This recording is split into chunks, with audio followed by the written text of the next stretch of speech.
Know who we're talking to. Republican Congressman Tim Burchett of Tennessee. He's a member of the House Oversight Committee. He joins us for our Breakfast with Burchett segment. I'm the only one who calls it that, but I do appreciate it nonetheless. Congressman, I want to start with the idea of if you are having a vote to formalize the impeachment inquiry, they're saying you're doing it for tools in the courts. Let's be honest here. There will be an impeachment vote and in the end of this, right? I would think so. I mean, due to the overwhelming evidence, $30 million has flowed through this family, and no one knows if they've even paid any taxes or not. And it's true, we are getting stonewalled by the president, and I get the game. But the truth is that we're going through the process, and our leadership has stressed that with us. Let's go through the legal process, and the first one is the inquiry. It's not an impeachment. And still, I don't think there is enough votes right now to impeach the president among the Republicans. So, the case will have to be made, and that's exactly what they're trying to do.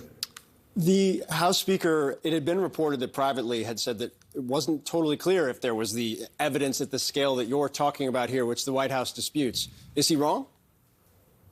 Well, I think what they're trying to do is show that some of this $30+ million that flowed through their family has flowed. The president said that he didn't talk about his son's business, and then it was reported that in fact his son handed the phone around to members of his board of directors in these corporations that he'd created to talk to then Vice President Joe Biden. And then he said his son didn't have business with China. Now, in fact, we know there was a $5 million transaction between a communist Chinese member and Hunter Biden, a former corporation. It did a circuitous route around James Biden, the president's brother, to back to Hunter. And, they've got over 20-something shell corporations and bank accounts. And then lo and behold, about 40,000 went to President Biden.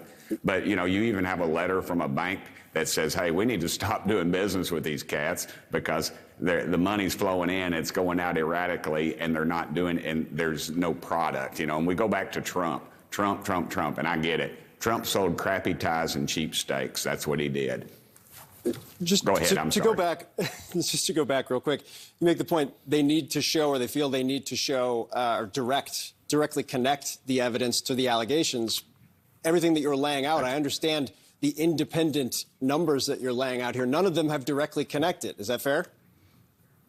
What they need to connect is to show that this happened during the presidency. If it happened during the vice presidency, there's a question whether, what are we going to go retroactive and go back and impeach him for something that was during this? But, every week something comes closer and closer to this time. And you have to ask yourself, what were they buying with Hunter Biden, and why was Hunter Biden giving his father these checks and the president's brother? It's obviously, to me, as a layman, I'm not a lawyer, there's obviously some influence that had to be gotten there, or they wouldn't be writing these huge checks. Yeah, it'll certainly be something you guys are looking into going forward. Yep. I do want to ask, you mentioned the former president. I don't think he'll appreciate your view on his ties and his stakes. What I am interested in, though, is the reporting about what he would do in a second term. And the town hall with Sean Hannity last night, where Sean Hannity is desperately trying to get him to say that he will not abuse the law, he will not break the law in a second term, he will not be a dictator in a second term. And the former president declines to really say that. Does that concern you?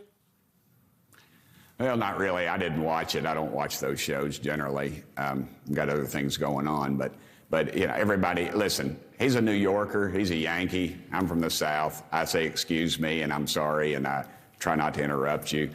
He has a lot of bravado as a New Yorker. And, he's going to be surrounded with attorneys. He can't just say it and make it happen.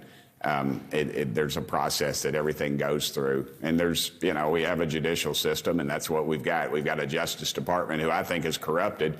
But, so I don't know. I would assume, though, that he would not be able to do any of that. He would have to go through the proper processes. And that's what you say during elections. We're going to get this, we're going to do this, and everybody gets riled up and they write their checks and they run to the polls and vote for you. But the reality is that, this is campaign talk, and that's generally what it is. You put a lot of faith in lawyers, which to some degree surprises me a little bit, but also I think it was a good kind of candid recitation of the House Republican Conference after taking the majority in the wake of those election promises. Congressman Tim Burchett, we always appreciate it. Thank you, sir. Hey, I don't forget now, my Christmas party on the 12th, it only goes 16 minutes this year. It went 15 last year because we couldn't cram it all in. We'll have a menorah there for my friends that are Jewish. My buddy Jared Moskowitz is under contractual agreement possibly to play Santa Claus this year. And it's in my office December the 12th. It was written up in People magazine last year, dude. You ought to be there. Only because, though, you added that extra minute. That was the critical one for me. Also, the picture of you on that flyer, that's pretty much everything, sir. We appreciate it. And if you get there early, now there's going to be a peanut butter and jelly bar, not peanut and butter and jelly bars. There was some confusion on that. Yeah. I'll have two 32-ounce Mountain Dews, and I'll have a charcuterie board, which is me with Ritz crackers and Cheese Whiz going around. So please be there. Like you're speaking my language as somebody from Ohio, sir. I appreciate it. Thank you, as always. Right on. Thank you, brother.